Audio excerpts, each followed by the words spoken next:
Bienvenue à chacun et chacune d'entre vous pour ce nouveau rendez-vous en direct des mardis de l'Agir Carco. Vous êtes sur Happy Visio. Je me prénomme Rémi. Je suis ravi de vous accueillir ce matin pour ce rendez-vous qui nous parlera du lien intergénérationnel. Avant d'accueillir nos invités pour cette visioconférence, je vous propose une courte vidéo d'introduction enregistrée par Frédéric Decherf, qui est directrice de l'action sociale Agir Carco. Nous l'écoutons ensemble et ensuite nous retrouvons Monique Da Silva qui sera avec nous pour vous dire quelques mots en préambule de ce rendez-vous en direct. Bonjour à toutes et à tous.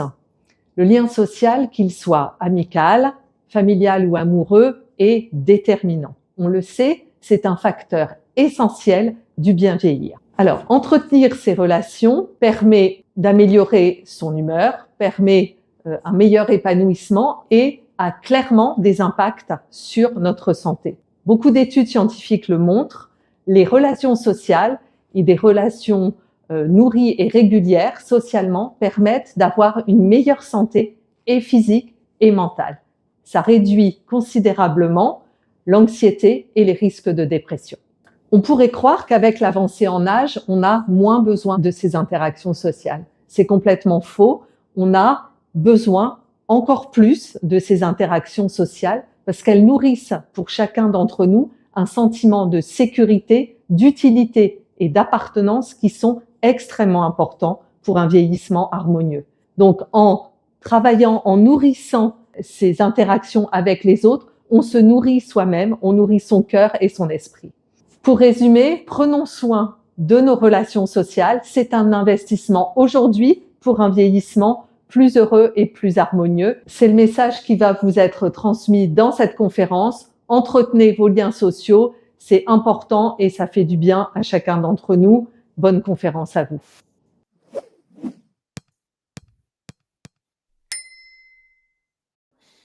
On remercie bien sûr Frédéric Decherf et l'ensemble des équipes de l'Agir Carco de nous proposer ces rendez-vous en direct au cours des mardis de l'Agir Carco. Et nous accueillons tout de suite Monique Da Silva qui est avec nous dans cette salle de visioconférence et qui va pouvoir vous dire quelques mots en direct avant le lancement de ce rendez-vous. Monique, n'hésitez pas à me rejoindre en activant caméra et micro afin de pouvoir également prendre la parole. Bonjour à vous. Bonjour Rémi, merci de m'accueillir aujourd'hui et bonjour à toutes et à tous de vous être rendus disponibles pour cette webconférence. Ces thématiques ont été décidées justement par notre direction, Madame Decherf, mais en concertation avec toutes les personnes qui travaillent au sein de l'Agir Carco, et le service social est une grosse partie que les gens ignorent parce que souvent l'Agir Carco est représenté comme la retraite complémentaire, mais ce n'est pas que la retraite.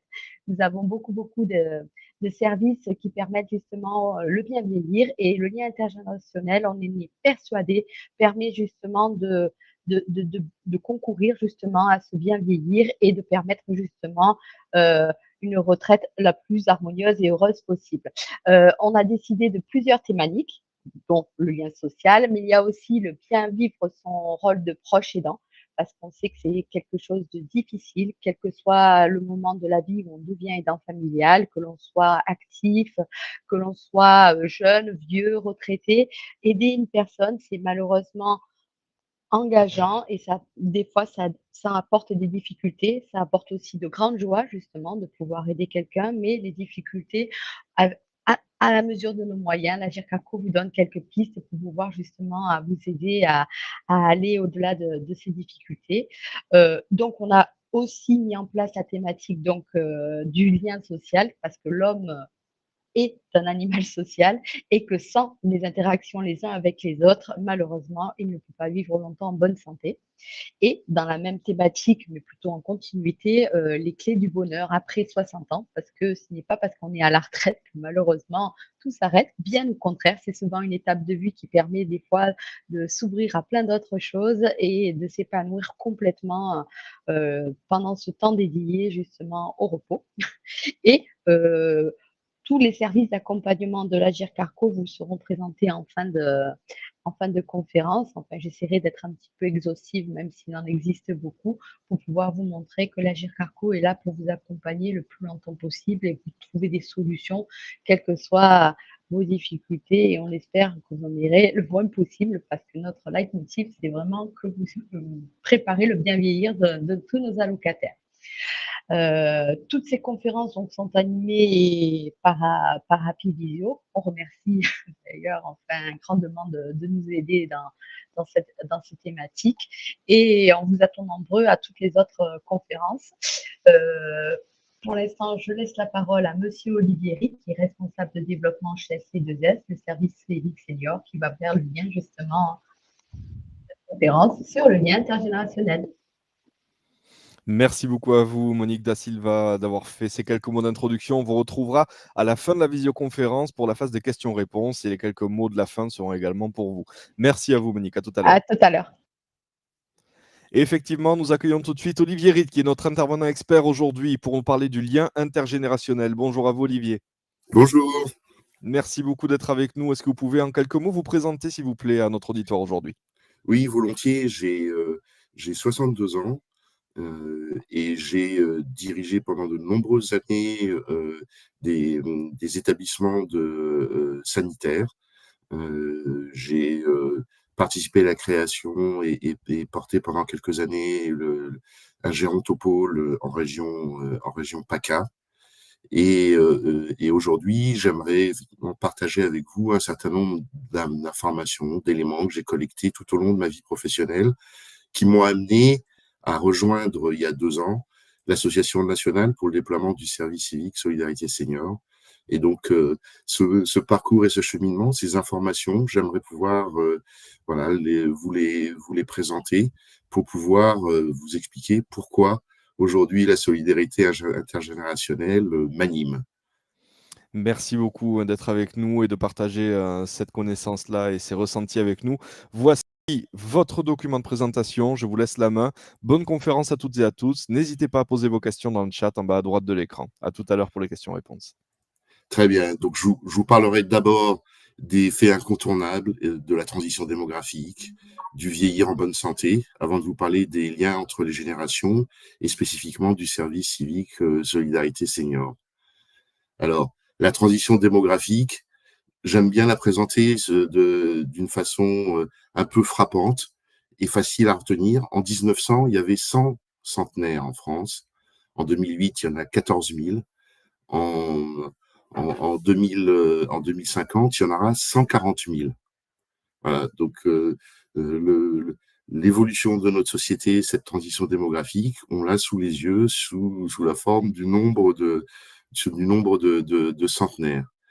Et le démographe Jean-Marie Robine m'a même passé ces informations en rajoutant, mais on a aussi des super centenaires. Et ça y est, ça arrive et ça monte de plus en plus. On en avait 5 dans les années 70. On arrive maintenant à plus de 40 et on arrivera à plus de 40 dans quelques années. On est déjà à une vingtaine et donc ça va continuer à monter. Donc fait incontournable, indubitable, notre société, la structure d'âge de nos sociétés évolue de façon incontournable. Alors, si on vieillit, et parce qu'on vit plus longtemps, la question que je me suis toujours posée, c'est vivre plus longtemps, mais comment? Vous avez sous les yeux un petit graphique avec les verts clairs qui montrent l'espérance de vie à la naissance que nous avons dans différents pays, femmes et hommes pas tout à fait les mêmes, et en vert foncé, l'espérance de vie en bonne santé, c'est-à-dire répondre à la question est-ce que pendant les 6 derniers mois, je n'ai pas eu une maladie qui m'empêchait de gérer mes activités de la vie quotidienne. Et vous voyez cet écart qui est impressionnant, en tout cas moi, qui m'a toujours marqué en disant j'ai une promesse ou une probabilité de vivre longtemps, mais dans quelles conditions? Cette espérance de vie sans incapacité, elle est d'ailleurs pas la même dans tous les pays. Et donc en France, même si elle est en train de remonter un petit peu ces dernières années, elle est quand même pas des plus élevées. Et donc cette idée individuelle, je veux vivre longtemps, mais dans quelles conditions? Cette idée collective qui est plus j'ai une population qui aura besoin d'assistance et d'aide, plus ça va être un effort économique important, un effort social qui va pouvoir accompagner notre vieillissement, le mien, et pourquoi certains pays font mieux que d'autres. Ça ne dépend pas entièrement du système de santé, puisque vous avez là le petit trait qui montre la part de dépenses de santé en pourcentage du produit intérieur brut. Et si en France, on dépense en proportion beaucoup d'argent pour la santé, c'est pas le cas dans d'autres pays. Et pourtant, leur espérance de vie sans incapacité est meilleure que la nôtre. Bon, alors si ça dépend pas que de la santé, des dépenses de santé, du système de santé, de quoi ça dépend? Et mais en fait, ça c'est une étude qui avait fait qui a demandé le Parlement canadien pour savoir, mais qu'est-ce qui fait qu'une population vieillit en bonne santé et se trouve en bonne santé? Eh ben, bien sûr que son système de santé est important. Quand on est malade, si on a des médecins, des hôpitaux et tout ce qu'il faut, eh ben c'est bien. Mais il n'y a pas que ça. Il y a bien sûr le patrimoine génétique et biologique. On n'est pas tous faits pareil. On n'a pas tous le même codage initial. On n'a pas tous le même environnement physique. Voilà, il y a des pays où la chaleur, la pollution, les maladies font que ça a un impact sur la santé globale de la population. Mais l'essentiel, c'est l'environnement social et économique. Est-ce que je mange à ma faim? Est-ce que je travaille dans de bonnes conditions? Et surtout, quelles habitudes de vie j'ai? Et on se rend compte que la santé dépend pour l'essentiel de ces facteurs. Pour illustrer ce propos, j'ai choisi quelques déterminants majeurs du vieillissement en bonne santé, à commencer par l'agisme. Les préjugés que l'on a sur l'âge, je suis trop vieux pour, c'est pas pour moi, etc., sont une internalisation des stéréotypes liés au vieillissement qui changent la perception que l'on a de soi-même et qui changent la santé et l'espérance de vie. À droite, vous avez une petite courbe faite sur une population aux États-Unis qui est testée sur sa vision du vieillissement. Donc, en rouge, la population qui a une vision positive du vieillissement. En bleu, la population qui a des stéréotypes et une vision négative du vieillissement.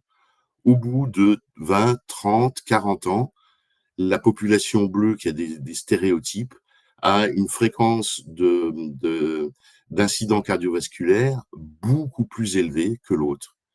Donc cette idée que ce que l'on a dans notre tête a un effet sur notre santé est démontrée. Pour les Américains, ça joue sur pratiquement 7 ans d'espérance de vie.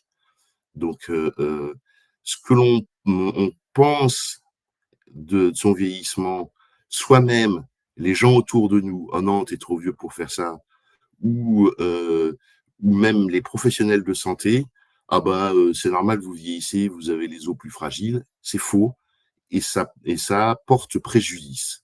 Premier facteur de vieillissement, de bon ou de mauvais vieillissement.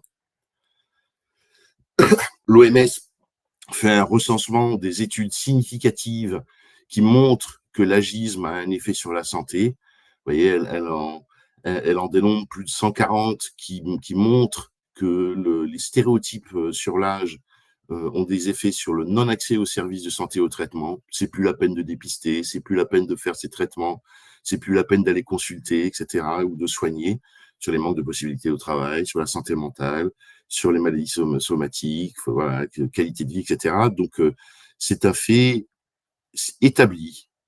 La façon dont on se voit ou autour de nous, dont on voit le vieillissement, a un effet majeur sur notre santé. Deuxième facteur bien connu et majeur, l'isolement et le sentiment de solitude. Je reprends là les baromètres de Petits Frères des pauvres. qui mesure auprès d'une population de 60 ans et plus, de la population de 60 ans et plus, les isolés du cercle familial, les isolés du cercle amical, les isolés du cercle de voisinage ou des associations. Là, il avait mesuré juste après le Covid et le comparé avant d'ailleurs et montré que ça avait accentué l'isolement et la solitude.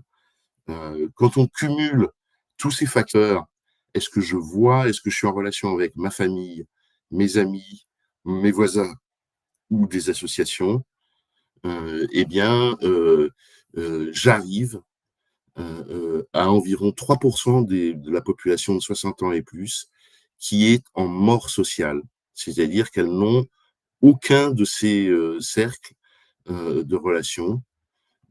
Et donc, ça veut dire que ces gens-là ne voient jamais personne, jamais. Alors on dit, 3% de la population. Prenez une commune de 10 000 habitants, il y a environ 20%, donc 2000, un peu plus de 2000 personnes qui ont 60 ans et plus.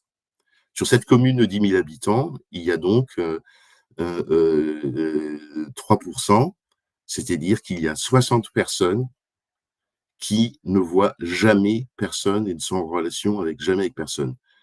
C'est d'une cruauté, d'une barbarie, d'une brutalité que je trouve choquante.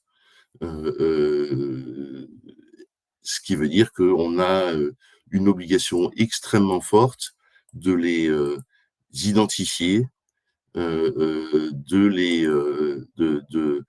les sortir de leur solitude.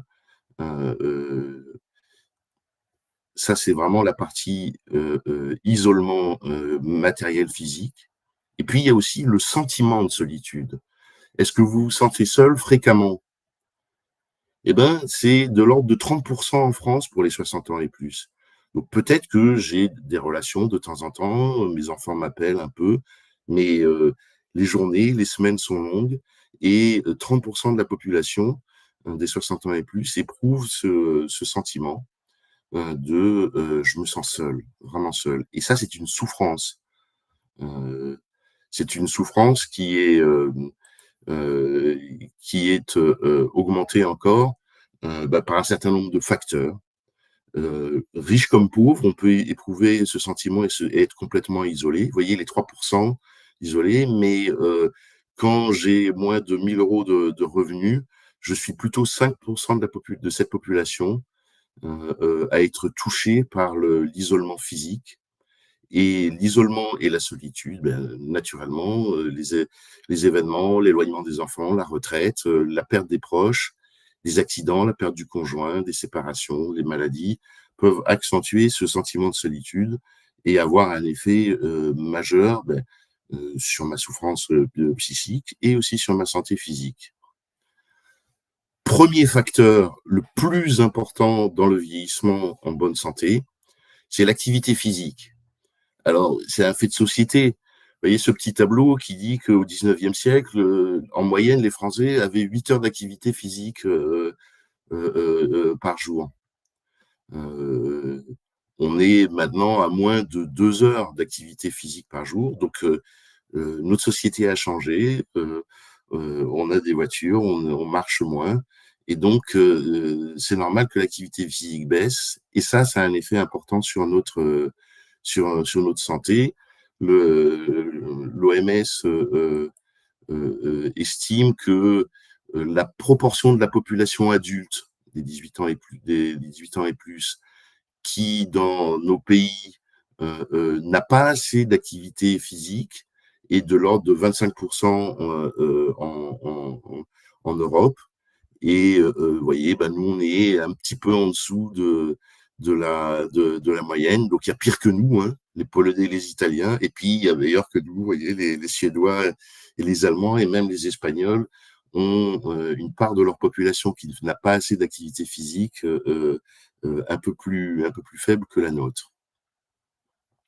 Et l'activité physique, on a de très nombreuses études depuis très longtemps qui montrent que activité physique égale prévention du cardiovasculaire.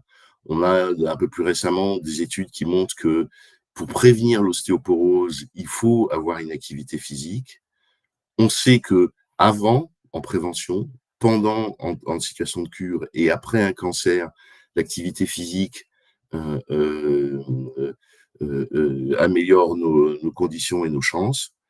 On sait depuis beaucoup moins longtemps, il y a quelques années, on a des preuves médicales du fait que l'activité physique prévient les maladies neurodégénératives. On sait que les anti-inflammatoires qu'on développe en marchant 40-50 minutes au moins 2 fois par semaine passent la barrière du cerveau et réduisent la possibilité d'avoir un Alzheimer, par exemple. Et on sait donc du coup globalement que une activité physique régulière améliore et augmente notre espérance de vie. J'ai retenu cette étude que je trouvais particulièrement intéressante, qui a été faite par l'université de Nice, la ville de Nice avait créé, c'est la toute petite carte que vous voyez en bas, un parcours urbain au sein de la ville pour faciliter la possibilité d'avoir une activité physique au sein même de la cité. L'université a testé des seniors avant l'utilisation de ce parcours et après l'utilisation de ce parcours, 3 mois après, en mesurant physiquement leur résistance. Et ils montrent, et c'est la petite courbe en pointillé, que entre avant et après, la résistance des personnes et l'endurance s'améliorent. Mais moi, ce que j'ai trouvé encore plus frappant dans cette étude, c'est la courbe bleue qui disait que sans ou avec un parcours au sein de sa ville, pour pouvoir marcher, avoir de l'activité physique, quand vous aviez ce qu'ils appelaient un coach, mais en fait, c'est quelqu'un qui vous accompagne, qui vous appelle la veille en disant n'oublie pas, demain mercredi, on a séance de marche, et qui vous accompagne, vient vous chercher, vous accompagne. Et c'est l'expression et les témoignages des personnes qui ont participé à cette étude. Et c'est du bon sens. C'est quand même plus sympa et c'est plus stimulant quand quelqu'un vous accompagne pour aller marcher. Et on voit l'effet sur leur endurance et leur vitesse de marche, etc. Enfin, les différents facteurs physiques mesurables. Et donc, marcher et avoir quelqu'un avec qui marcher, qui vous accompagne et vous incite à le faire, eh ben, ça a un effet majeur sur vos capacités physiques. J'ai trouvé cette étude assez frappante. Bon, bah, alors la prévention, tout le monde est d'accord, hein, il faut le faire. Hein. Oui, plus ou moins. À la question, est-ce qu'il vaut mieux améliorer la prévention ou est-ce qu'il vaut mieux, surtout en priorité, soigner ceux qui sont malades? La plupart des pays européens disent il faut d'abord faire de la prévention. Vous voyez, Italie, Royaume-Uni, Suède, qui disent de façon majoritaire, la prévention, c'est plus important et plus prioritaire que de soigner après ceux qui sont malades. La France, on est un peu mitigé, on est entre les deux. Ce qui explique d'ailleurs peut-être les écarts que l'on a sur l'écart qu'on a vu tout à l'heure entre l'espérance de vie en bonne santé et l'espérance de vie tout court. Parce qu'effectivement, en France, aussi bien nous, citoyens, que nos institutions et nos professionnels de santé, on est quand même plus centré sur il faut guérir ceux qui sont malades plutôt que de prévenir.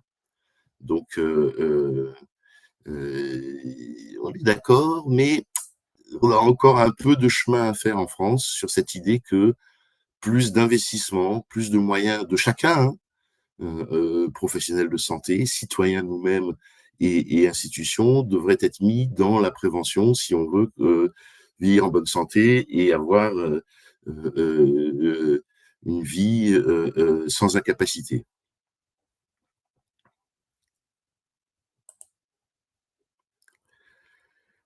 Du coup, on s'est longtemps, enfin, je me suis posé, mais je suis pas le seul, posé la question de, alors, puisqu'on sait que la prévention c'est bien, Pourquoi on ne le fait pas?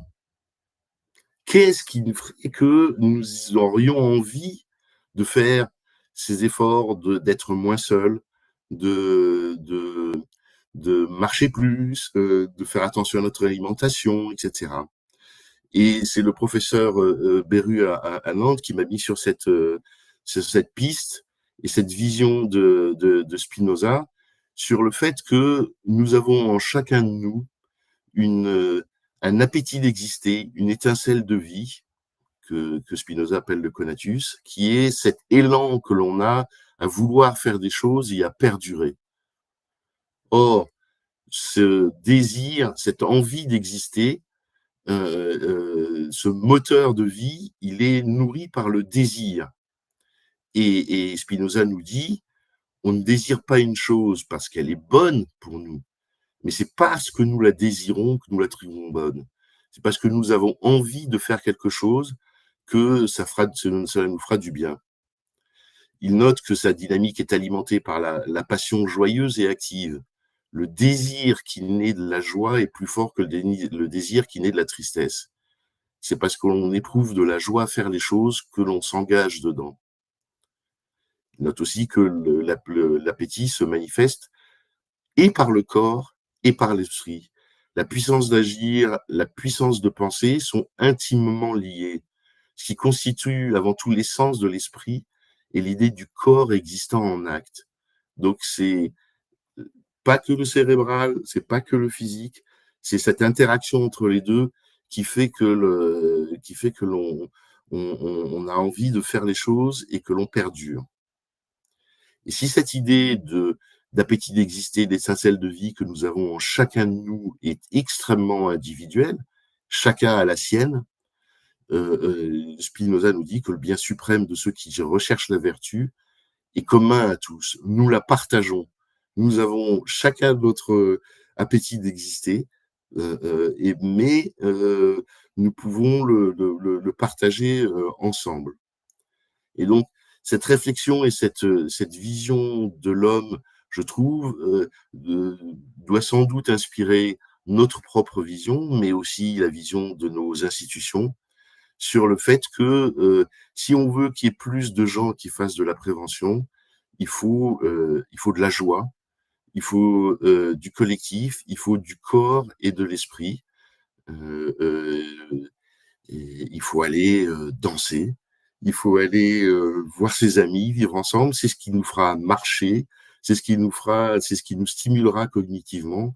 Et c'est sans doute de ça que l'on doit s'inspirer. J'ai en tête un neurologue du côté de Dijon qui, dans sa consultation, fait quelques pas de danse avec ses patients pour arriver à les évaluer, et l'école de tango qu'il a développé et qui fait des merveilles.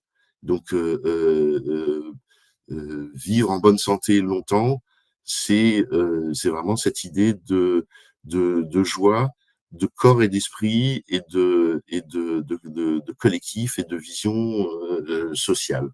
Voilà ces quelques éléments que j'ai retenus. Et du coup, je vais vous parler du lien entre les générations, puisque cette transition démographique nous amène sur une modification des proportions entre les seniors et les jeunes, et que c'était un sujet aussi qui m'a beaucoup toujours interpellé.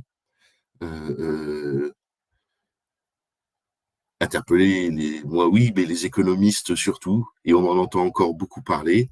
Ça, c'était j'ai des courbes de l'OCDE qui calculent la proportion entre la population de 65 ans et plus rapportée à la population active, c'est-à-dire 20-64 ans. Donc, on n'est pas tous pareils selon les pays. Vous avez à l'extrême droite, vous voyez, le Japon, qui déjà en 2020 avait plus de la moitié de sa population de 65 ans et plus par rapport à la population active. On est des vieux pays, vous voyez, l'Italie, la France, l'Union européenne était en 2020 à 32% de 65 ans et plus par rapport à la population active, et l'ensemble de l'OCDE, avec des pays beaucoup plus jeunes sur ce sujet. Mais quoi qu'il en soit, pour l'ensemble de ces pays, quelle que soit leur position dans cette courbe, grosso modo, 30 ans plus tard, ils prennent tous, alors 20, 25 points, 20 à 25 points. De toute façon, tous les pays, même les plus jeunes, auront une part de population de 65 ans et plus par rapport à la population active beaucoup plus élevée. La France est passée en dessous de la moyenne parce que nous avions une natalité assez importante qui fait que cette proportion est un peu moins forte. Mais voilà, et après, vous avez Japon, Corée, Espagne, Grèce, un certain nombre de pays où dans 25 ans, plus de 74%, plus de 70% de la population sera de 65 ans et plus sera supérieur au nombre d'actifs. Bon, là aussi, c'est une réalité, un fait inéluctable. Ça va nous arriver quoi qu'il arrive, et il faut en tenir compte. Je trouvais très intéressant cette donnée qui était le calcul de combien de personnes âgées de 50 ans à 74 ans y a-t-il pour des personnes qui vivent à plus de 85 ans. Je le vis moi-même vis-à-vis de mes parents. Donc, c'est cette population de 50 à 74 ans, pivot, qui très souvent continue encore à s'occuper des jeunes, des enfants ou des petits-enfants, mais qui en même temps s'occupe de ses anciens. Bon, évidemment, au 19e siècle, c'était rien à voir, mais je regarde que actuellement, on a à peu près une dizaine de personnes de 50 ans, 74 ans par personne de 85 ans et plus, et que dans une quarantaine, cinquantaine d'années, cette proportion aura divisé par 2. Et là aussi, c'est un fait inéluctable dont nous devons tenir compte. Et donc, l'idée que l'on compte uniquement sur les personnes qui ont plus de de 50 à 74 ans pour s'occuper des parents, ils sont à la retraite, ils ont le temps de s'en occuper, hein. Et c'est quelque chose sur lequel il va falloir compter de moins en moins. Sur la base de ces faits inéluctables, j'ai trouvé très intéressant de partager avec vous le baromètre que nous faisons régulièrement auprès de la population générale, de jeunes de 16 à 25 ans et de personnes de 65 ans et plus, en leur posant des questions sur quels sont les liens et les relations entre les jeunes et les seniors. Et j'ai trouvé extrêmement frappant le parallèle entre ces deux populations qui sont toutes les deux d'accord pour dire qu'elles sont séparées. La société ne favorise pas les occasions de rencontre avec l'autre génération. Donc à peu près tout, voilà, aux 3/4 ou aux 2/3, tout le monde est d'accord pour dire, eh ben oui, les jeunes et les seniors ne se rencontrent plus naturellement. Je fais une petite parenthèse là sur des questions que je pose quand j'ai testé ou mis en œuvre des formations auprès de lycéens ou d'instituts de formation d'aides-soignants ou d'infirmiers, en leur posant la question: qui connaît le quotidien des seniors qui leur sont proches? Alors, comme mes enfants d'ailleurs, ils voient leurs grands-parents une fois à Noël, une fois à l'été, mais le quotidien de ce que vit une personne âgée, ils le connaissent pas. À chaque fois que j'ai fait le sondage, c'était environ 10%. Donc oui, nos générations, les plus jeunes et les plus âgés, sont de moins en moins en relation et en contact ensemble. Et pourtant, parallèlement, quand on les interroge sur leurs besoins communs, par exemple, éprouvez-vous le sentiment de souffrir de solitude ou d'isolement social? ben, on retrouve les 30 à 40% chez les seniors qui ont ce sentiment, mais on le retrouve de façon encore plus frappante chez les jeunes. C'est un chiffre qui a fortement augmenté à l'issue, pendant et à l'issue du Covid. Donc, je trouvais ce parallèle extraordinaire. Aussi bien les jeunes que les seniors, pour une part d'entre eux, une part non négligeable, éprouvent ce sentiment de solitude ou d'isolement social. Et parallèlement, quand on leur demande mais de quoi vous aurez envie ou besoin et qu'est-ce qui vous fait souffrir, eh bien, on a pratiquement les mêmes données sur je ne me sens pas utile à la société. Et encore même plus fort chez les jeunes, vous voyez, 41% contre 31%. On se dit, mais c'est fou ça. Ils se voient pas, ils ne vivent pas ensemble, ils éprouvent de la solitude et ils éprouvent ce même besoin de se sentir utile. Et quand on leur demande, mais est-ce que vous pensez qu'on pourrait faire les choses un peu différemment? Est-ce que le renforcement des relations entre générations permettrait de changer ce regard et cette situation? Eh bien, ils sont extrêmement majoritaires, 88, 95% à dire, mais oui, bien sûr que si jamais nous avions un peu plus de relations entre générations, on pourrait changer notre regard et avoir une vision différente de notre société. Donc, voilà, c'est vraiment très, très, très, très frappant. Et du coup, quand on demande à ces deux populations, de jeunes d'un côté et de seniors de l'autre, mais alors, si vous aviez plus de relations ensemble, qu'est-ce que ça vous apporterait? Eh bien, ils nous disent de façon pratiquement équivalente, là aussi, quelle jonction entre les générations, ben, j'aurais un partage de connaissances, on pourrait partager nos expériences, les jeunes, et les seniors aussi, l'un et l'autre, du bon temps, des moments de convivialité, et oui, ce désir et cette joie dont nous parlait Spinoza, de l'écoute, de l'attention, ben, une perspective différente, un soutien affectif et émotionnel, bon, un peu moins de la moitié, mais quand même, qui disent, ben oui, de voir des seniors ou de voir des jeunes de part et d'autre, ça nous apporterait ce soutien affectif et émotionnel. Donc, et puis, ben, des activités, on pourrait faire des choses ensemble et on les ferait différemment. Et puis, les seniors disent en plus, et en plus, ça pourrait m'aider. Voilà. Donc, quand on, on voit toutes ces informations sur ce que c'est que le vieillissement, ce que c'est que l'importance de, de, de la lutte contre l'agisme, de l'activité physique, de se bouger, d'être ensemble, et les distances que l'on a ou que l'on peut réduire et le bénéfice que l'on a à réduire la distance entre ces populations, eh bien, vous comprenez maintenant pourquoi moi, dans mon parcours professionnel, j'ai eu envie de rejoindre l'Association nationale pour le déploiement du service civique Solidarité Senior. C'est un programme qui est soutenu par l'Agir Carco. Et je vais vous en dire deux mots.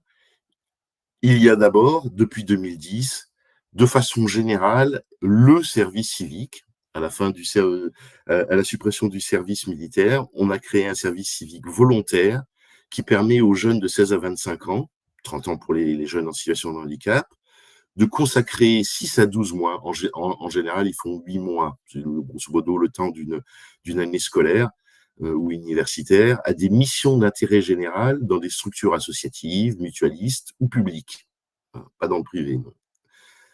À raison de 24 heures à 35 heures par semaine, c'est-à-dire grosso modo à plein temps, ils vont être volontaires au service de l'intérêt général. Pour que ça soit accessible à tous les jeunes, sans condition de ressources, eh bien, du coup, l'État assure la couverture sociale de ces jeunes volontaires et une indemnisation de 620 € par mois que l'État paye à 80%, en disant il faut quand même qu'ils puissent au moins manger un minimum et avoir un minimum de ressources pendant cette période de volontariat, avec une obligation de tutorat, de formation civique et d'accompagnement des jeunes au projet d'avenir pour les structures qui vont bénéficier du coup de ce volontariat. Ça existe depuis 2010. Ça touche pratiquement 60, 70 000, jusqu'à parfois même ces certaines années, 80 000 jeunes par an. Donc, ça veut dire que c'est à peu près 10% de la jeunesse française, et c'est unique au monde, ça, a la possibilité volontaire de pouvoir servir l'intérêt général une fois dans sa vie, puisqu'on a le droit de le faire qu'une seule fois. Et puis, à l'issue du Covid, à la fin du Covid, en 2021, un certain nombre d'acteurs se sont mobilisés pour dire, mais bon sang, pour lutter contre l'isolement des seniors, on a la possibilité d'un service civique, ça serait bien que ça serve la solidarité intergénérationnelle. C'était soutenu, bien sûr, et par le ministère de l'Autonomie et les ministères de la Jeunesse. Cette action sociale a été financée par l'Agir Carco pour dire oui, on va vous aider à mettre au point un service civique spécialement des jeunes pour accompagner et lutter contre l'isolement des seniors. C'est porté par une association que je représente aujourd'hui, qui est l'Association nationale pour le déploiement du service civique Solidarité Senior, et qui compte aujourd'hui 150 salariés, puisque grosso modo, il y a à peu près un représentant par département, partout en France, y compris en Corse, en Guadeloupe, en Martinique, en Réunion, à La Réunion, qui permet d'aider les structures à savoir qu'est-ce que je peux faire avec ces jeunes, qu'est-ce que je peux, quel papier je dois remplir, comment je les trouve, et comment mettre au point ces actions et ces missions de solidarité. Grosso modo, ça engage des volontaires, 16-25 ans, qui vont faire du lien social et de la convivialité, des visites individuelles, des actions collectives. Ça engage les structures qui les accueillent, résidence autonomie, maison de retraite, mais aussi beaucoup services à domicile, communes, CCAS, qui sont donc du coup publics, associatifs ou parapublics, qui vont désigner un tuteur opérationnel pour prendre les jeunes et leur dire voilà ce que tu vas pouvoir faire. La structure d'accueil va devoir financer les 20% de l'indemnité mensuelle, les 114 €. Elle va se former au tutorat, comment je vais gérer ces jeunes. Elle va piloter la mission au quotidien et orienter volontaire. Tiens, voilà les genres de choses que tu vas pouvoir faire. Et puis, évidemment, ça prend des seniors de 60 ans et plus, qui soient au domicile ou en établissement, qui donnent leur accord. Oui, j'ai envie d'avoir des visites et de participer à des activités où il y aura des jeunes volontaires, et puis qui va établir au cours de ces 8 à 10 mois une relation intergénérationnelle avec ces jeunes volontaires. Peut-être le mieux pour vous montrer cela, c'est de vous donner quelques exemples en images et en son, par exemple de jeunes qui s'engagent auprès des seniors en Occitanie. Rémi, si on peut passer la vidéo, volontiers.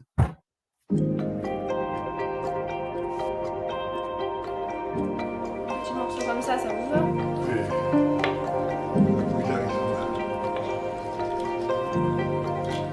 Afin de lutter contre l'isolement des personnes âgées, il y a le déploiement massif en France du service civique. Dans l'association Fil d'Or, on a répondu à un appel à projet qui concernait l'isolement des personnes âgées. Ça semblait un peu compliqué, donc Fil d'Or a décidé d'essayer de monter, avec l'aide de SC2S, de monter des missions pour des jeunes sur plusieurs communes.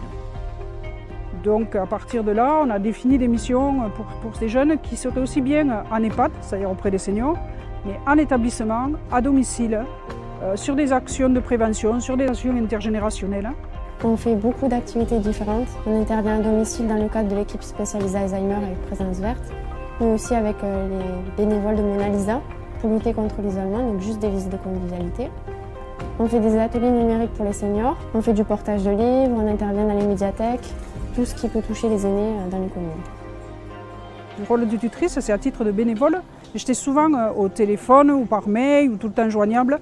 Donc arriver à centraliser toutes les demandes, les positionner sur leur planning en accord avec elles et puis de les accompagner aussi sur leurs projets d'avenir. En milieu rural, surtout les personnes âgées qui peuvent être isolées, etc., ça leur fait toujours du bien de voir du monde et au lieu de rien faire, pourquoi ne pas les aider alors qu'elles auraient fait l'inverse. Tout ce qui est parcours de formation qui est très bien construit et ça a permis de faire évoluer et leur mission et leur dispositif et d'enrichir tout le monde, aussi bien les personnes chez qui elles vont que les professionnels qui les reçoivent. Ça permet d'avoir des échanges sur des souvenirs, de ce qu'ils ont pu vivre. De discuter, de se disputer même quelquefois, parce qu'on n'a pas la même opinion, mais c'est justement parce qu'on en discute que, comme on dit, du dialogue jaillit la lumière. Et puis de ces jeunes que je trouve formidables parce qu'ils amènent beaucoup de gaieté, ils sont dynamiques et puis ils ont vachement de suite adhéré. On ne savait pas trop où on allait, c'était une première tentative et moi j'aimerais qu'il y en ait d'autres.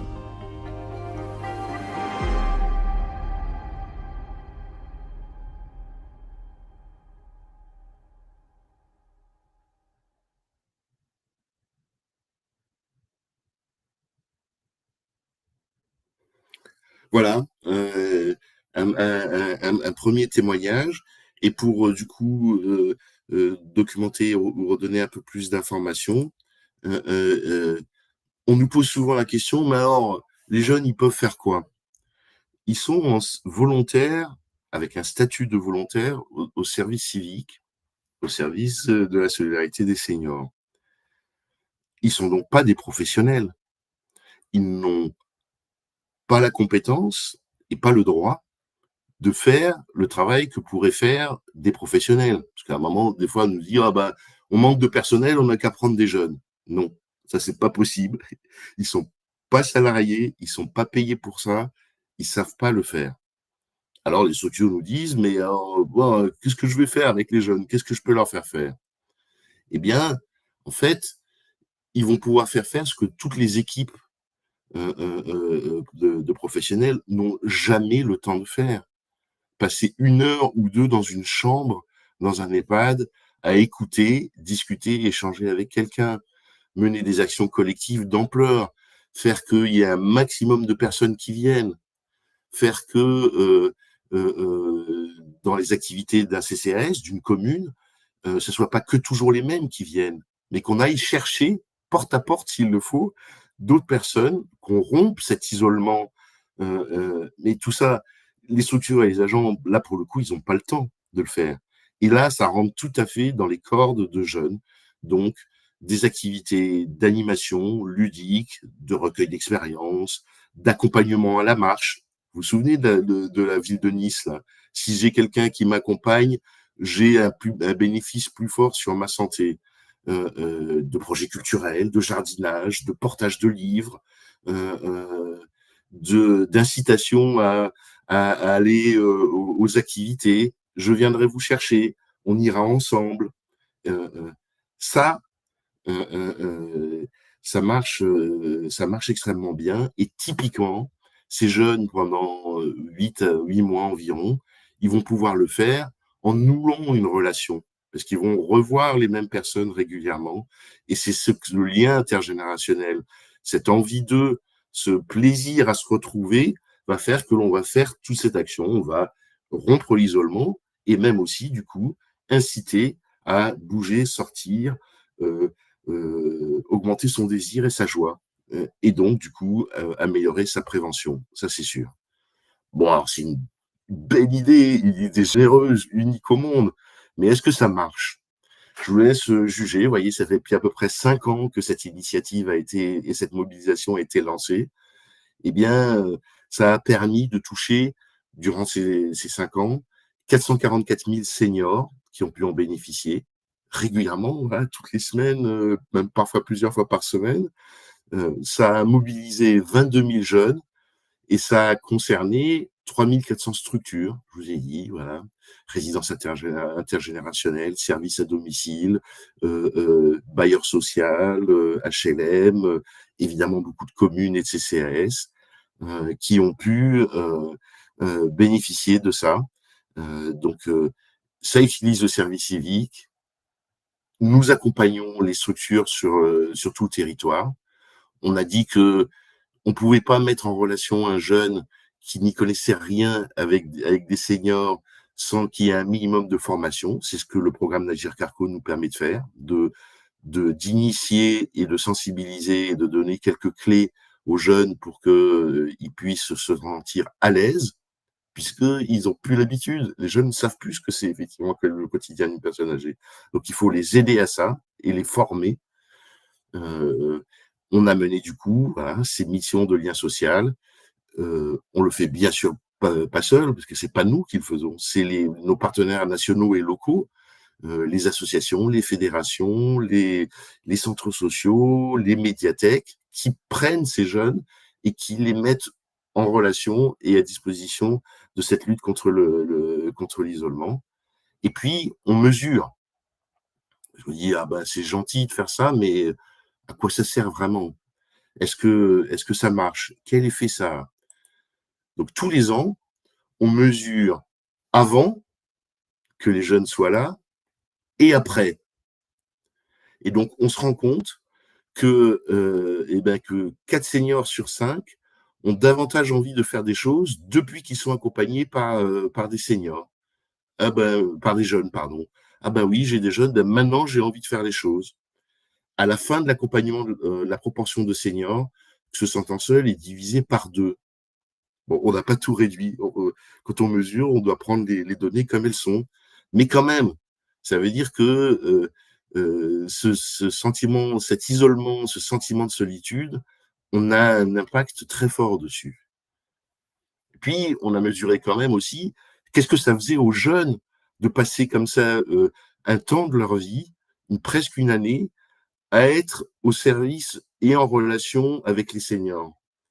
Et en fait, on en a 42% de ces jeunes qui, à la fin, se disent tiens, ça c'est un secteur dans lequel j'aimerais bien travailler parce que maintenant je me rends compte de ce que c'est.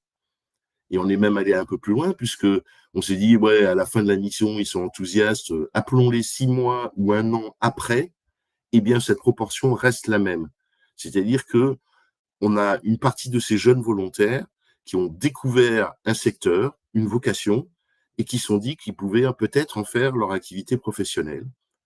Et on a 76% des jeunes qui, du coup, sont plus attentifs à la cause des seniors dans leur quotidien après avoir vécu cette expérience. On s'est rendu compte, du coup, en rappelant 6 mois, 1 an après, qu'on avait plus de 50% des jeunes qui continuaient à être en relation, même si après ils faisaient autre chose, ils menaient leurs études ou ils changeaient de secteur, qui continuaient à être en relation avec les structures et les seniors qu'ils avaient accompagnés pendant leur volontariat. Donc ça prouve que créer du lien, met de la durée et de l'intensité dans les choses et dans les relations. Et puis on s'est aussi posé la question en disant mais alors pour les structures, les professionnels, les aides-soignantes, les animateurs, les infirmières, les travailleurs sociaux qui prenaient en charge ces jeunes pour les mettre sur le terrain, est-ce que c'était pas plutôt un inconvénient? Parce qu'ils n'avaient pas le temps. Déjà, ils n'étaient pas assez nombreux et que c'était trop difficile pour eux et qu'il fallait en plus s'occuper des jeunes et leur expliquer la vie et voir comment faire. Et en fait, quand on interroge ces professionnels, on a ce retour que là aussi je trouve assez époustouflant. 70% des professionnels perçoivent une amélioration de leurs conditions de travail. Oui, j'ai dû m'occuper des jeunes et prendre un peu de temps pour ça, mais ça a amélioré ma façon de travailler au quotidien, puisque j'ai pu répondre à des besoins, faire des choses que je ne pouvais pas faire autrement.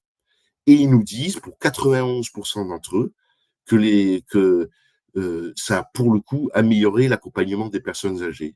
Les seniors et les personnes dont je m'occupe sont nettement mieux prises en charge quand il y a aussi de la convivialité, quand il y a aussi de la jeunesse, quand il y a aussi du lien social. Donc je trouve ça assez assez probant sur le fait que on se donne du mal, l'État finance ces jeunes, et ça donne quoi? Eh ben, ça donne ce genre de résultats. Et pour compléter et vous donner un peu de choses tangibles et concrètes, je vous propose de regarder une très courte vidéo qui reprend quelques interviews que l'on a fait de seniors qui avaient pu bénéficier de ce dispositif. Rémi, si on peut mettre la vidéo. On est bien. Bon, j'enlève mon masque. Toujours. Le milieu du truc là. Vous me donnez une note? Une.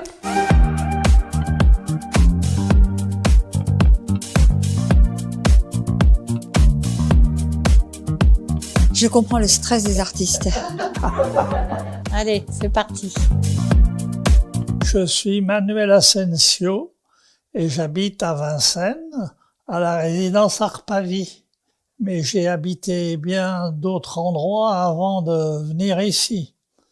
J'ai travaillé à l'étranger, en Suisse, en Espagne. Alors, je m'appelle Christelle, j'habite à Marseille. Au Maghreb. Je m'appelle Christiane Barbier et je suis dans la résidence depuis, ça fera 2 ans au mois de juin. Et je suis venue ici pour me rapprocher de ma fille qui habite pas loin. Au Sénégal aussi, également. De la joie, de l'animation, ça met de l'ambiance, une autre ambiance, une bonne ambiance. Un peu de dynamisme, ça nous remue. Ils sont très gentils, très aimables, envie de rendre service, attentionnés. Leur compagnie est extraordinaire, il devrait y en avoir depuis bien longtemps. Les sourires, de l'élan, fait du bien, hein. Parce que quand on se retrouve entre vieux, c'est pas très drôle. Il n'y a qu'avec eux qu'on peut avoir des conversations un peu suivies. Autrement, avec les résidents, je veux pas être méchant, mais c'est déjà plus raccourci. C'est la manipulation du téléphone. Ils nous apprennent les applications. J'ai participé à quelques animations, des jeux d'adresse, des jeux de société. Quand je peux y participer, que j'ai le temps, j'aime bien faire toutes les activités. Pas du tout. Ben non, je pense qu'on sélectionne quand même des jeunes sympas. On a été contents de les voir parce que c'est toujours agréable d'avoir des jeunes visages. Mais aucune appréhension, au contraire, une grande satisfaction de les voir arriver. Donner à leurs amis envie de le faire. Il y a obligatoirement quelque chose de positif qui ressort de la relation. Eh bien, je leur donnerai le conseil suivant, c'est de faire ce qu'ils ont envie de faire et de travailler à fond cette envie. Ça peut peut-être les aider aussi sur le côté relationnel dans la vie avec les personnes âgées, les voir différemment ou au moins les voir.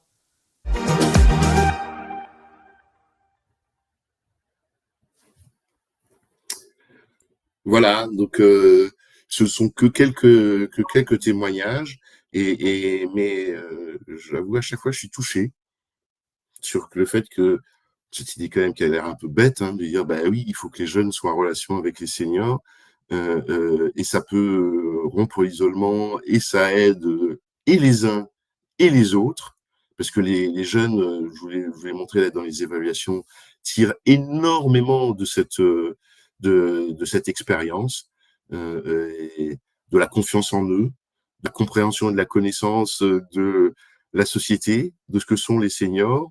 Les tabous et les préjugés et l'agisme tombent, et eux se sentent plus à l'aise, plus sûrs. Et puis parfois, vous avez vu, pour presque la moitié d'entre eux, ils trouvent une vocation professionnelle. Donc voilà, je trouve ça toujours très, très, très, très, très touchant. Et du coup, on a parfois la question de nous dire, mais alors, pour moi ou pour mes parents, est-ce qu'on peut bénéficier de de ce dispositif? Est-ce qu'on peut avoir des visites de convivialité au moins une fois par semaine? Eh bien, dans près de 100 villes en France, on a un dispositif en lien avec Unicité qui porte aussi cette mobilisation SC2S, de pouvoir organiser dans les villes qui sont concernées ces genres de dispositifs. Et pour ça, il y a une chose relativement simple. Vous l'avez à l'écran, mais vous l'aurez aussi dans les documents qui seront à votre disposition. Une adresse. Alors évidemment, nous, c'est long, solidaritéssenior@sc-solidaritéssenior.fr, à laquelle vous pouvez nous donner votre nom, votre prénom, votre numéro de téléphone ou votre mail pour qu'on puisse vous joindre, et puis l'adresse de la personne à visiter pour savoir si dans tel endroit, telle ville, voire même tel quartier, quand c'est des grandes villes, on a la possibilité d'organiser ce genre de visite, et on vous répondra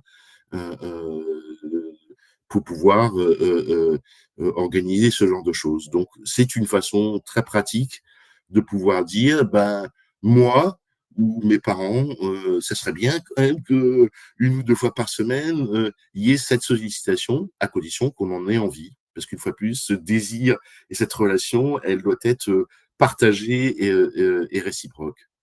Alors, d'une façon plus générale, nous, en fait, on s'adresse en premier lieu aux structures locales. On aide l'association, le CCAS, la résidence autonomie, à mettre en place ce genre de mission. Et donc, j'allais dire, commencez d'abord en premier lieu à demander à votre commune, à votre CCAS, à votre association locale, s'ils ont des jeunes volontaires du service civique Solidarité Senior, et si ça ne serait pas une bonne chose qu'ils en aient. À partir du moment où ils sont non lucratifs, associatifs, publics, collectivités locales, ils y ont droit.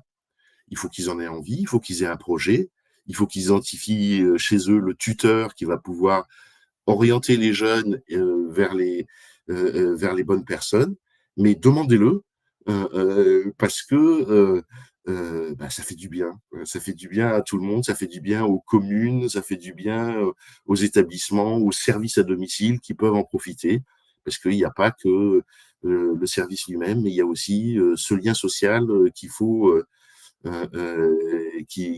entretenir.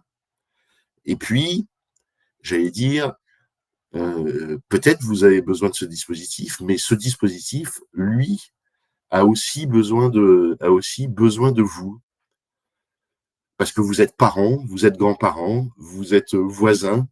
Donc, vous avez des jeunes dans votre entourage qui pourraient ou qui souhaiteraient devenir volontaires. Il faut qu'ils aient entre 16 et 25 ans, jusqu'à 30 ans de situation de handicap.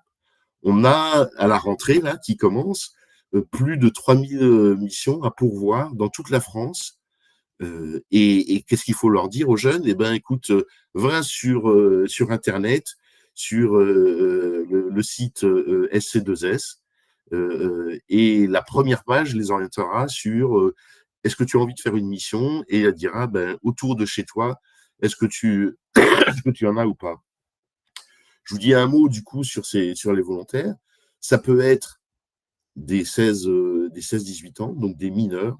Et on a parfois des jeunes qui ont du mal avec l'école, n'ont pas le sens de à quoi ça sert tout ça, qui décrochent éventuellement en disant mais c'est pas assez concret pour moi. On a pratiquement un tiers de jeunes qui à 18-19 ans, à l'issue de leur bac et de Parcoursup, n'ont pas eu ce qu'ils voulaient, ne savent pas trop quoi faire, en disant oh là là, j'ai pas envie de faire ça, ou j'ai pas trouvé ce que je voulais, et qui du coup se portent volontaires. Et puis on a pratiquement un tiers de jeunes de 22, 23, 24, 25 ans qui, au cours de la fac ou à l'issue d'une licence ou d'une première ou deuxième année, disent mais c'est pas concret pour moi, j'ai besoin d'un temps. Tous ces jeunes-là qui vont devoir avoir une parenthèse du coup dans leur parcours académique peuvent bénéficier de cette parenthèse et et se replonger dans une vision de la société positive pour eux. On a besoin de toi, tu nous es utile, tu nous sers à quelque chose, tu vas apprendre des choses, tu seras responsable, il faudra être présent, assuré, suivre les horaires, tu seras utile aux autres et tu vas vivre une intensité de relations et d'émotions unique. Donc, si vous avez des jeunes autour de vous, n'hésitez pas à leur parler de cette possibilité qu'ils ont. Il faut qu'ils soient. Le seul critère, c'est la motivation. Est-ce qu'ils ont envie de faire ça? Et on rejoint là aussi Spinoza. C'est le désir, c'est ce que nous désirons qui est bon pour nous.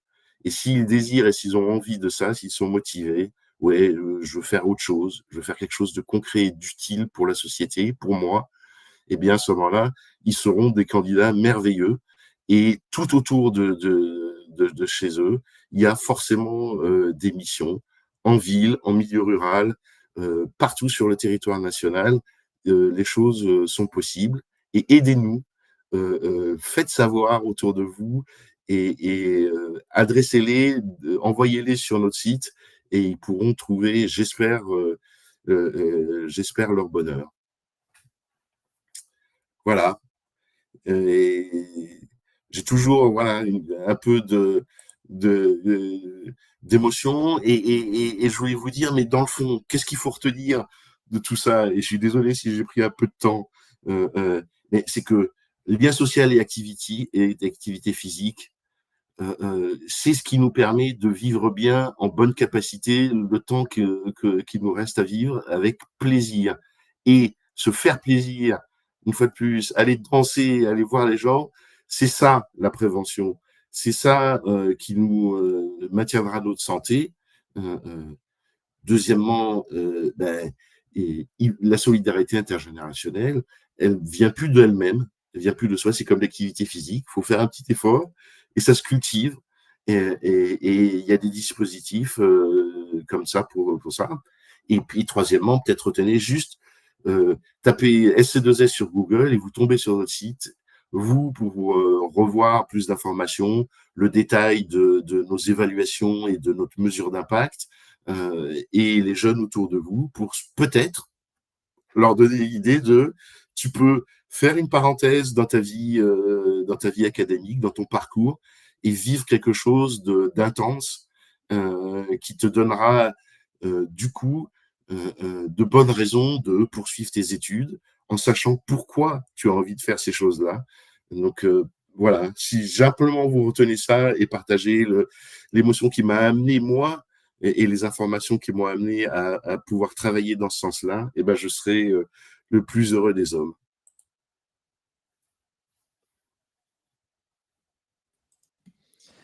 Merci beaucoup à vous, Olivier Ritt, pour cette très belle intervention, très riche. On sent que vous avez de l'émotion dans la voix quand vous parlez de ces éléments aujourd'hui. Merci beaucoup à vous. Merci, Monique Da Silva, d'être de retour avec nous. C'est l'heure des questions-réponses. Alors, bien sûr, certaines questions sont déjà arrivées dans le chat au cours de cette visioconférence. On va les poser dans quelques instants. Je vous informe également qu'il y a un sondage devant votre écran afin que vous puissiez nous dire ce que vous pensez de cette visioconférence. On est sur la dernière partie. Il nous reste, alors c'est très bien, merci à vous Olivier, on a 20 minutes pour poser les questions que vous avez posées dans le chat tout au long de cette visioconférence. N'hésitez pas à vous exprimer donc également sur le sondage que vous allez à l'écran. Je vous incite également à vous rendre sur le site de l'Agir Carco à l'adresse que je vais mettre dans le chat dans les prochaines secondes. La voici. Vous pouvez vous rendre sur le site www.agir-arco.fr, rubrique Mes services, et participer à un événement pour pouvoir avoir accès à tous les événements qui peuvent se dérouler près de chez vous. Ça peut être du présentiel également, c'est pas uniquement de la visioconférence. N'hésitez pas à regarder un petit peu tout ce qui peut se passer là-dessus. Alors, comme promis, on va regarder maintenant les questions et on va commencer avec vous, Olivier. C'est plus un témoignage qu'une question cette fois-ci. On nous dit, en vieillissant, on s'aperçoit qu'on a accumulé beaucoup d'expérience et du vécu, mais qu'on ne peut le transmettre sans passer pour un vieux ou une vieille qui radote. C'est dit entre guillemets. Chacun veut faire des expériences par lui-même. Est-ce que vous avez un retour là-dessus? Oui, ce que je peux dire, c'est que quand des jeunes volontaires passent du temps avec les gens, ben, ils parlent des expériences et de ce qu'a raconté le senior, et c'est de la transmission, mais il parle aussi de ce que les jeunes vivent, parce que dans nos mesures d'évaluation fines, on mesure et on demande est-ce que ça vous a été utile et est-ce que vous avez été utile aux autres. Donc les jeunes disent ah bah oui, on a été utile aux seniors, et puis on a les seniors qui disent heureusement qu'on était là. Nous avons appris des choses aux jeunes et c'était bien que nous, on soit là pour leur transmettre et pour leur donner. Donc, on voit bien que c'est réciproque. On se transmet, oui, et je suis d'accord. C'est ça qui fait société, c'est ça qui fait notre humanité, notre capacité de raconter des histoires et de les partager. Oui, entièrement d'accord. Après, pour reprendre le terme qui a été utilisé, un vieux ou une vieille qui radote, est-ce que là, on n'est pas un petit peu aussi sujet à l'agisme dont vous parliez au début de la visioconférence? Est-ce qu'il n'y a pas peut-être une barrière qu'on se met à soi-même à ce moment-là, qui est justement conséquence de ce fameux agisme? Le propre de l'agisme, c'est qu'il est multiforme. On le porte nous-mêmes. Ah ben non, c'est pas de mon âge, je peux plus faire ça, je suis trop vieux, c'est normal. Il est porté par notre entourage. Mais papa, maman, t'es trop vieux pour faire ça, c'est pas bon pour toi. Et il est porté par nos institutions. Donc oui, je suis tout à fait d'accord sur le fait que il faut qu'on soit vigilants ensemble et chacun d'entre nous sur, bien sûr que moi, à 62 ans, il y a des choses que j'ai plus envie de faire que je faisais avant. Mais c'est pas grave parce que j'en fais d'autres. Et j'ai une vision extrêmement positive de ce que je vis, de ce que mes parents vivent. Et ça compte beaucoup. Oui, je suis d'accord. Merci beaucoup pour ces réponses. Monique, une question pour vous également. Est-ce qu'on peut connaître les financements de l'Agir Carco en dehors des cotisations salariales et patronales? C'est une question qui est arrivée très rapidement après votre introduction. Financement au niveau de la retraite ou au niveau du social? J'imagine que c'est un peu les deux. Au niveau de la retraite, tout dépend de votre employeur, donc ça dépend du taux de cotisation, ce qui vous permettra d'avoir une retraite par rapport à ce que vous avez travaillé. Mais au niveau du social, il faut savoir que par personne cotisante, sur toute on va dire la période où il cotise, on retirera que 13 € pour l'action sociale. Voilà. Mais en sachant que ces petits 13 € par personne cotisante, on arrive à des sommes assez importantes qui nous permettent de mettre en place toutes ces actions et dont le partenariat avec SC2S est porté un aussi joli projet que celui-là et qui permet justement de toucher beaucoup de nos personnes âgées. Effectivement, merci beaucoup pour cette réponse.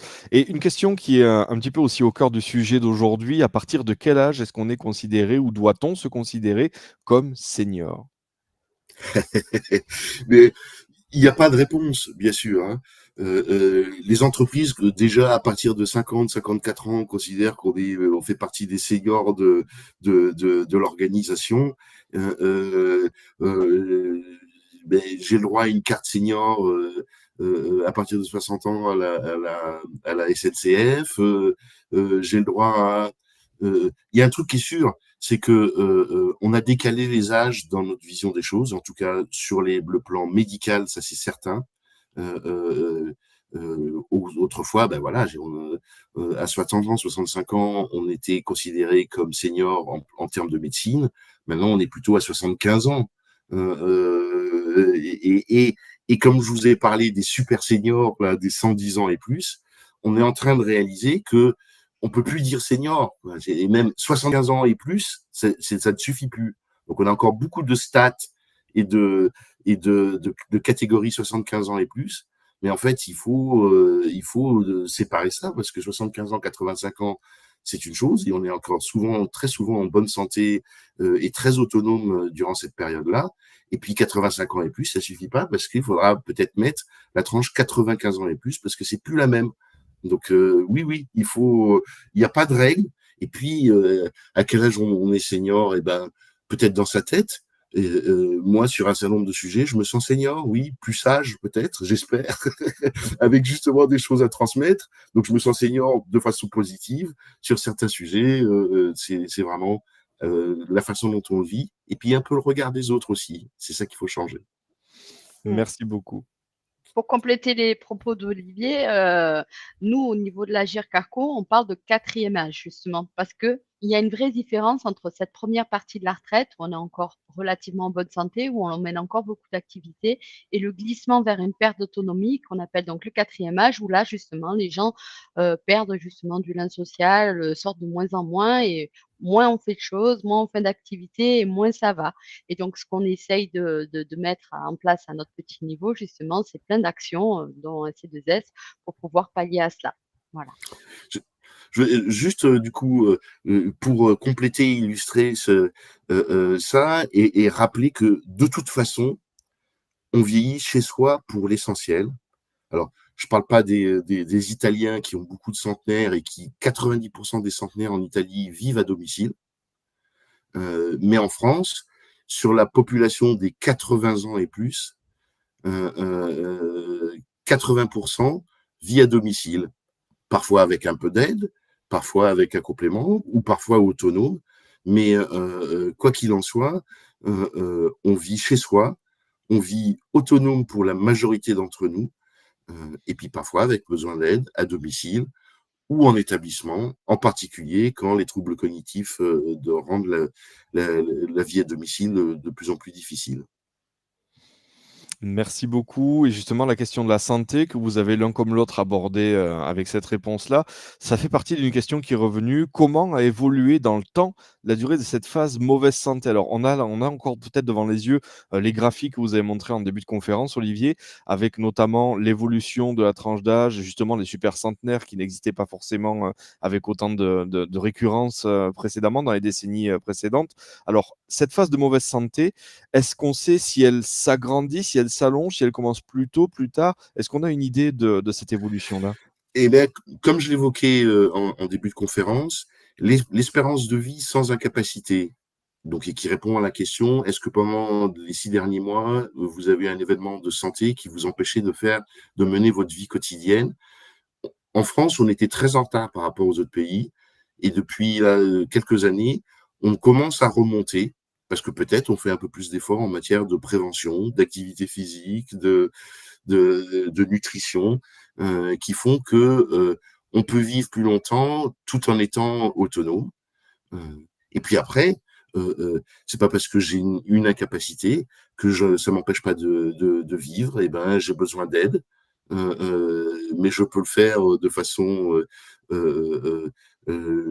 joyeuse, volontaire, quand même. Et ben, je limite. Ben voilà, je voyage un petit peu moins, je vais un peu moins loin, mais du coup, j'ai besoin que l'on vienne plus souvent me voir, que l'on vienne chez moi et que l'on me permette de continuer à avoir cette vie sociale, l'envie de se lever, de s'habiller, de préparer à manger parce que je vais recevoir des gens.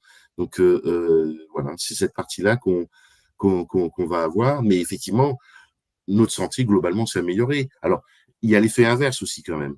C'est plus je vis longtemps, plus la probabilité que je puisse un jour attraper une maladie augmente. Donc c'est vrai que plus je vis longtemps, plus j'ai de chance, de malchance ou de probabilité à un moment d'attraper quelque chose. Donc oui, ça c'est normal. Et c'est vrai que dans les hôpitaux, la majorité des patients sont des personnes de plus de 70 ans, parce que j'ai plus de probabilité d'obtenir quelque chose. Et puis, c'est le seul effet effectivement du vieillissement qu'on puisse vraiment dire sur notre biologie, c'est je récupère moins vite.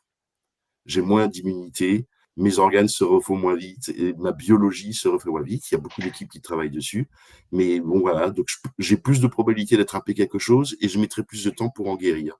Voilà, c'est le seul truc qui compte. Mais sinon, vieux veut pas dire malade, au contraire. Merci beaucoup pour cette belle différence que vous avez pu mettre en lumière. Un témoignage qui va toucher directement cette notion de lien, de mise en contact avec des jeunes à travers ce lien intergénérationnel. Je n'ose pas faire confiance. En vieillissant, je me sens vulnérable, proie pour des personnes mal intentionnées. Qu'est-ce qu'on pourrait répondre à cette personne? Ouais, des escrocs et des malfaisants, il y en a toujours eu, et quel que soit l'autre âge. Donc, du coup, prendre la précaution de collaborer, d'ouvrir sa porte à sa mairie, à son CCAS, à son association qui a pignon sur rue, qui est connue sur le sujet, c'est à la fois une précaution de bon sens, et à la fois, la possibilité quand même d'ouvrir sa porte.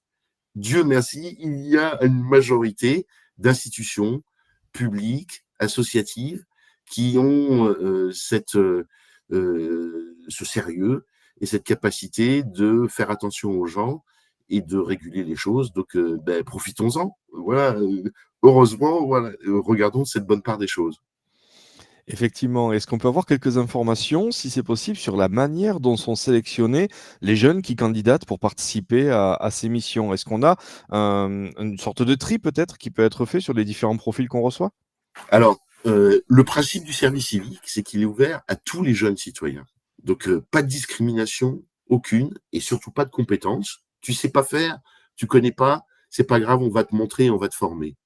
Par contre, du coup, on va sélectionner sur la motivation. Est-ce que tu as vraiment envie? Est-ce que tu vas te lever tous les matins?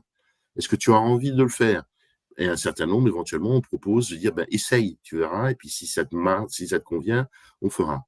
Et puis, le deuxième point, c'est que chaque structure qui met en place une mission et recrute des volontaires, elle a souvent plusieurs volontaires, plusieurs candidats, et elle va choisir effectivement le candidat le plus adapté à la mission, qui va avoir plus d'entrain parce qu'on va avoir beaucoup d'actions collectives, qui va avoir plus de proximité, etc. Donc, chaque structure choisit parmi les candidats les jeunes qui leur conviennent le mieux. Ils ont l'entretien, on peut les aider à ça, et ils vont juger de la motivation et de l'envie des personnes. Et après, ils les auront choisis, ils vont les tutorer, c'est-à-dire qu'ils vont les suivre, ils vont leur expliquer comment ça marche, comment ça fonctionne, comment faire, comment se comporter, et ils auront toujours un regard sur ce que feront les jeunes. Donc, c'est ce tutorat qui permet à tout le monde, aux jeunes d'ailleurs, comme aux seniors et aux familles, d'être serein sur si jamais je comprends pas bien, si jamais c'est compliqué, j'ai toujours un référent qui peut me débrouiller la situation.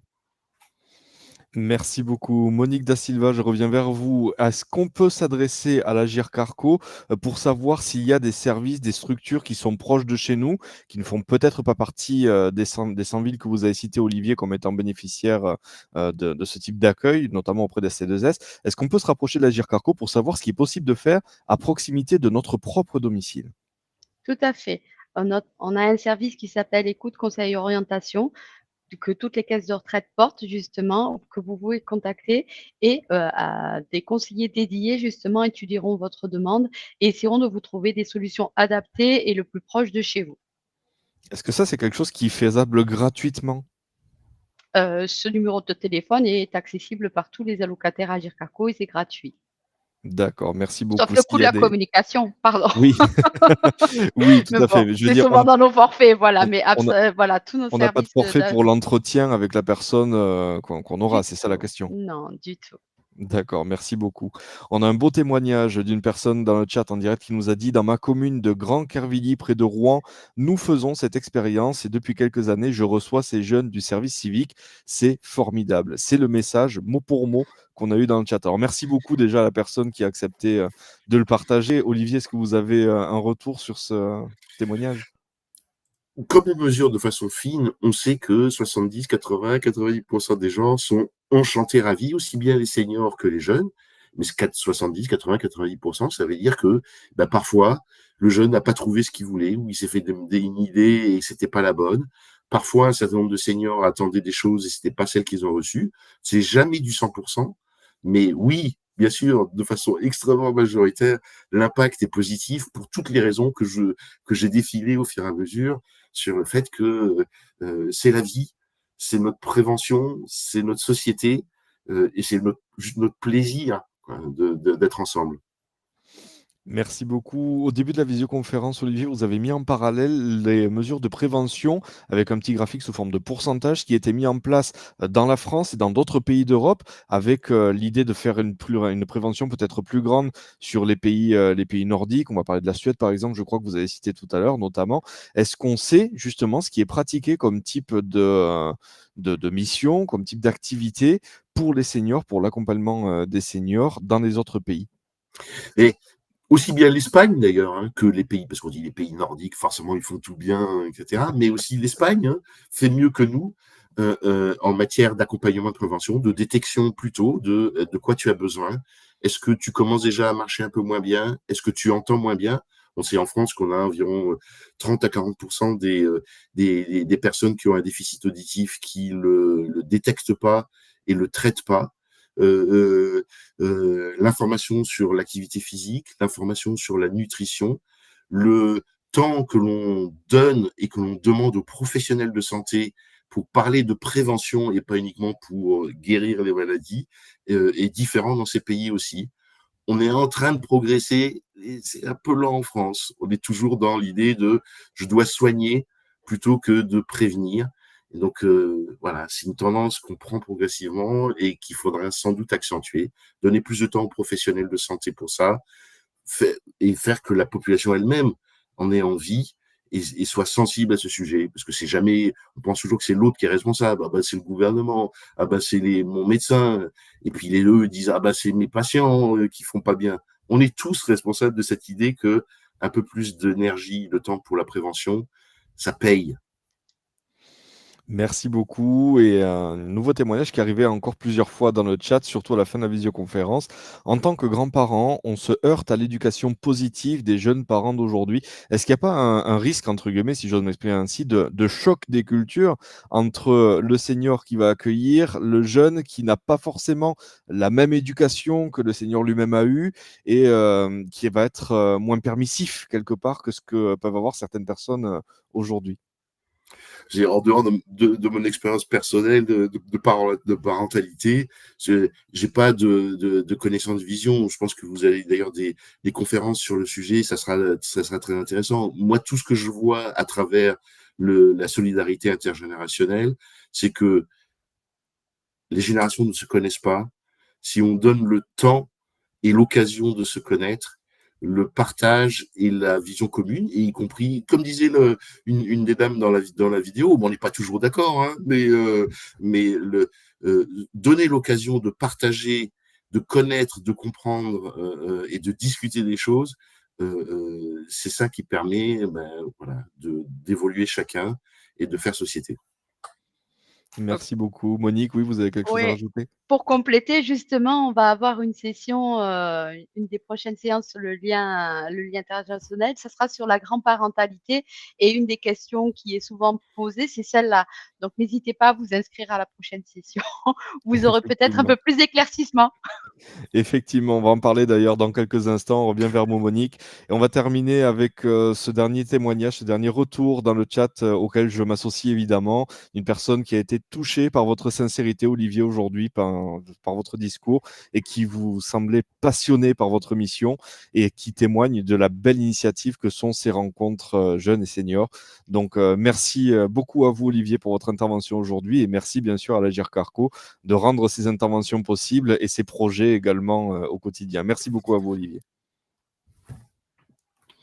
C'est un plaisir de vous avoir avec nous. On va passer maintenant à la conclusion avec vous, Monique, si vous voulez bien. Le petit mot de la fin, il est pour vous. Alors, je vais pouvoir laisser encore quelques instants le sondage à l'écran et après, je vais pouvoir le faire partir. Je crois que vous avez un petit document de présentation pour cette conclusion. Alors, merci encore une fois à toutes les personnes qui sont avec nous dans cette salle de visioconférence en direct. Le sondage va bientôt être clos. Donc, je rappelle à tout le monde que le replay de cette visioconférence sera disponible sur notre site www.apvisio.com pour une durée de 6 mois. Vous aurez accès au document de présentation qui a été présenté aujourd'hui, ainsi qu'à un livret de description, de présentation des activités de l'Agir Carco que vous retrouverez sur ce même site. Je vais vous en parler dans quelques instants. Merci à tout le monde d'avoir répondu au sondage et on retourne vers vous, Monique, avec ce document pour la fin de la visioconférence aujourd'hui. Je vous laisse la main. Merci beaucoup, Rémi. Donc l'Agir Carco, c'est plus que la retraite, comme vous avez pu le constater. On essaie de se mettre en partenariat avec des associations qui font sens justement et qui vous apportent des solutions. Donc je suis là pour vous présenter un peu plus que la retraite complémentaire au jour d'aujourd'hui. C'est aussi donc des services d'accompagnement et de prévention pour trouver des solutions aux personnes que l'on accompagne chaque année, plus de 2 millions. Donc, on espère que vous êtes satisfait de nos services et on essaye de développer ça le plus fortement possible pour répondre à toutes vos attentes et en tout cas celles que l'on voit émerger à force justement d'avoir des activités auprès de vous. Euh, alors,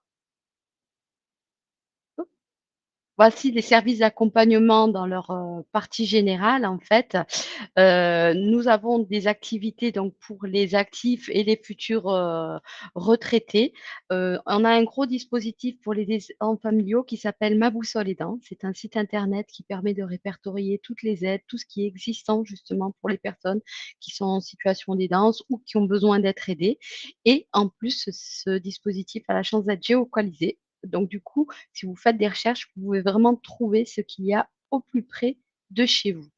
Par la suite, nous avons aussi notre service éco. Je vous en ai parlé justement dans le temps de questions-réponses, qui est l'écoute, conseil, orientation. Chaque caisse de retraite a un numéro social dédié où vous pouvez poser tout type de questions, quelle que soit votre difficulté, quelle que soit votre question en avancée en âge, quelles que soient justement vos volontés de savoir ce qui se passe auprès de votre région. N'hésitez pas à contacter ces numéros de téléphone qui pourront justement vous faire accompagner par un conseiller social dédié et vous donner toutes les informations dont vous aurez besoin pour vieillir en bonne santé.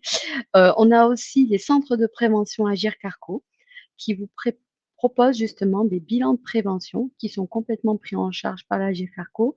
Ces bilans de prévention consistent à un rendez-vous médical avec un médecin pendant 1 heure qui vous fait justement une évaluation de votre état de santé et qui vérifie justement que tout a été bien mis en place pour que justement vous puissiez vieillir en bonne santé, puis un rendez-vous d'1 heure avec un psychologue qui justement évalue justement tout ce qui est lien social et toute interaction avec les autres personnes de votre entourage et vérifier justement si vous avez assez justement de connexion et pour pouvoir justement continuer à vivre en bonne santé. Parce que comme l'a dit aussi bien Monsieur Ritt, c'est que nous sommes des animaux sociaux et sans personne autour de nous, nous ne vieillissons pas bien.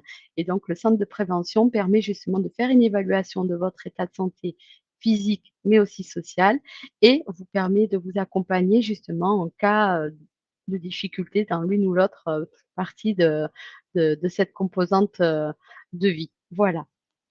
Ces services sont aussi valables pour tous les retraités en avancée en âge et bien sûr, toutes les actions que l'on mène au niveau des centres, des comités d'action sociale Agir Carco des régions, avec plein d'activités en France.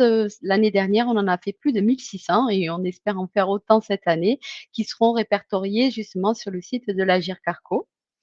Nous avons aussi des services spécifiques pour les plus de 75 ans que je vais vous présenter un peu plus loin. Sortir Plus, qui est un accompagnement véhiculé pour les personnes âgées de plus de 75 ans. Vous appelez directement la plateforme dont le numéro est affiché en fait et vous pouvez bénéficier d'accompagnement véhiculé fait par une structure associative plus proche de chez vous, quel que soit le type d'accompagnement que vous voulez faire. Par exemple, vous avez un jeune en service civique, vous souhaitez aller lui montrer quelque chose, une conférence ou d'aller lui montrer un musée. Bref, vous ne savez pas trop comment y aller parce que malheureusement, vous ne pouvez plus vous dépasser. Eh bien, vous pouvez faire appel à Sortir Plus. Et vous avez aussi le service d'aide à domicile momentanée parce qu'on sait que malheureusement, à un moment donné, quand vous avez une maladie et que vous n'avez pas mis en place de l'aide à domicile, vous avez besoin pour votre convalescence, d'avoir besoin d'un peu d'aide, et bien ce service est là pour ça et vous permet d'avoir quelques heures d'aide à domicile de façon complètement gratuite. Et pour cela, il suffit d'appeler le numéro dédié et qui est indiqué aussi sur la fiche. Je vous ai mis tous les liens internet justement de l'Agir Carco, des services aux particuliers, de comment trouver les centres de prévention, mais aussi le kit salarié aidant peut-être vous intéresse un peu moins, mais qui existe et qui a la chance d'exister. Vous pouvez éventuellement le faire passer justement à votre famille et aux gens qui travaillent. Le site de Ma boussole aidant et les fameux services des plus de 75 ans Et comme l'a annoncé aussi Rémi, je vous ai remis aussi la slide sur notre site Agir Carco pour comment trouver justement nos événements qui sont en région et toutes les activités que l'on peut mener, comme les conférences, les activités théâtrales et ce genre de choses. Donc n'hésitez pas à aller sur notre site pour pouvoir avoir, justement toutes ces informations-là.